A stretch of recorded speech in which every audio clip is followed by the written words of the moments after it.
Ayan, magigisa na tayo ng igigisa ko yung inihaw kong munggo kanina.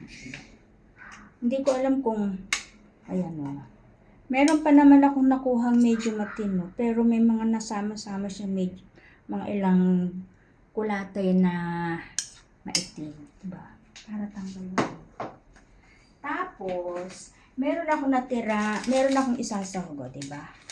Ang cute na piniritong isda. Ewan ko kung anong tawag dito sa isda na to. Basta cute siya, oh. Diba? Diba yung isda ko nasunog din? Para tanggal ang kabags. Diba? Ito.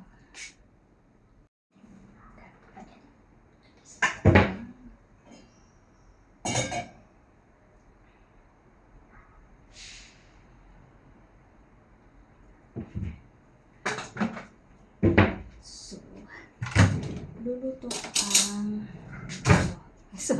eto lang cute ang iyaano ko. Gagamitin ko na pangisa. Kasi maliit lang naman yung paglulutuan ko. So, igisa ko lang itong bawang at saka sibuyas.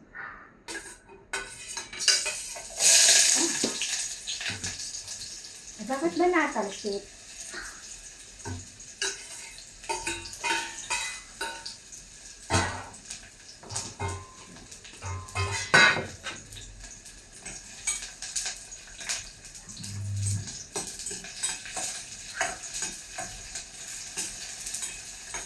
Ayan, umaamoy-amoy na yung ating sibuyas. Diyan na lang kayo sa likod.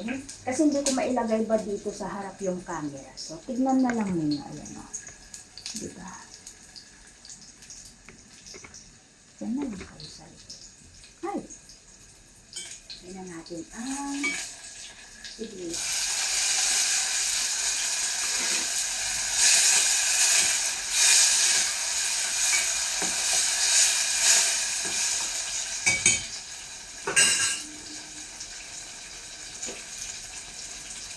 Meron din pala ako nito, oh.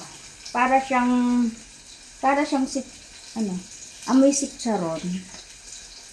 Yung, naku ko ano tawag dito. Basta ito yung nilalagay sa soup, mga Chinese soup.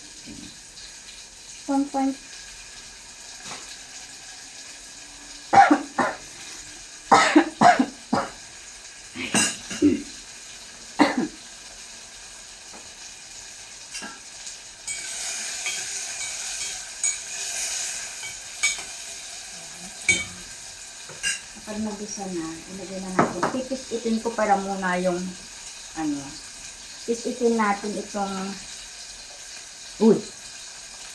munggo.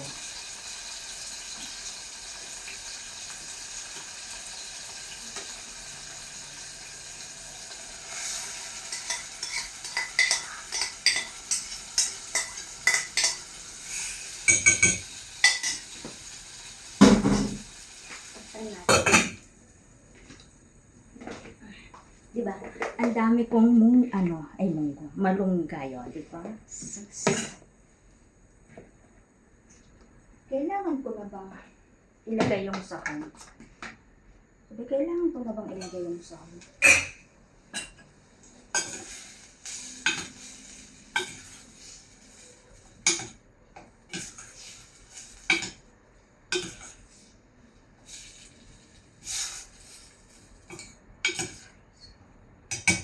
Nilaga ko naman na siya. Ay, inihaw ko na.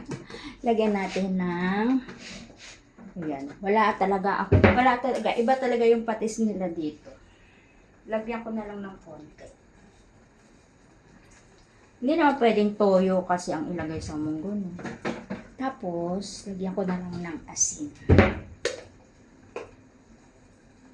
Masarap sana kung bagoong. Pwede bang alamang sa munggo? Pwede bang alamang sa munggo? Ang weird. Ang weird.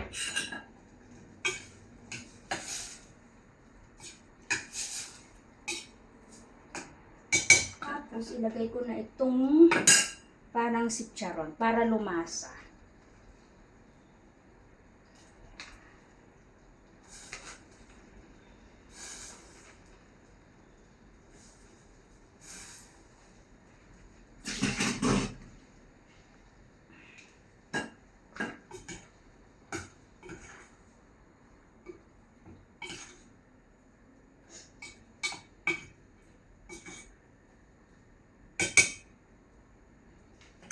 Amoy, amoy inihaw pa rin yung ating munggo. Okay, wait babalikan ko. Hindi natin ang niluluto.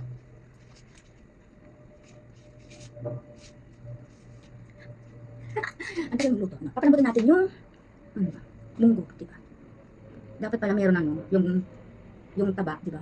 Para may, ano, mantika, diba? Luto na siya, lalagay na natin itong sahog. Lagay na natin lahat, diba?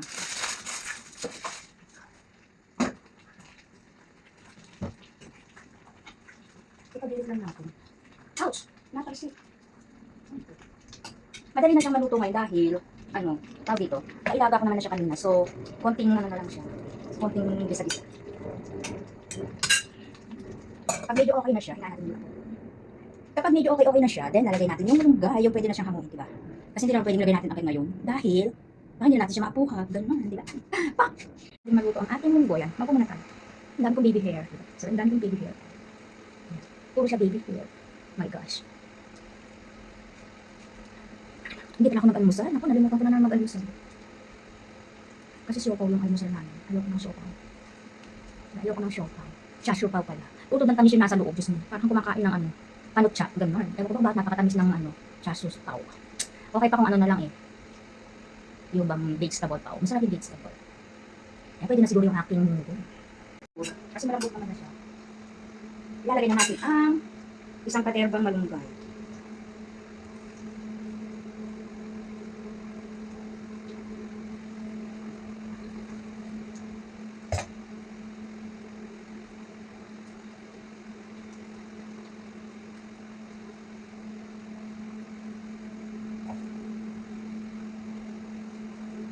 Parang ginisang malunggay na may konting munggo.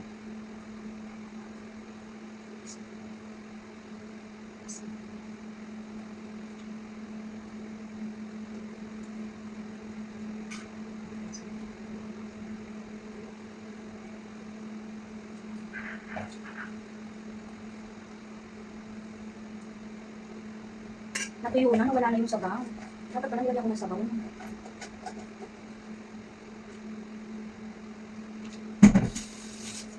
Ano siya? Ginisang malunggay na may konting munggo.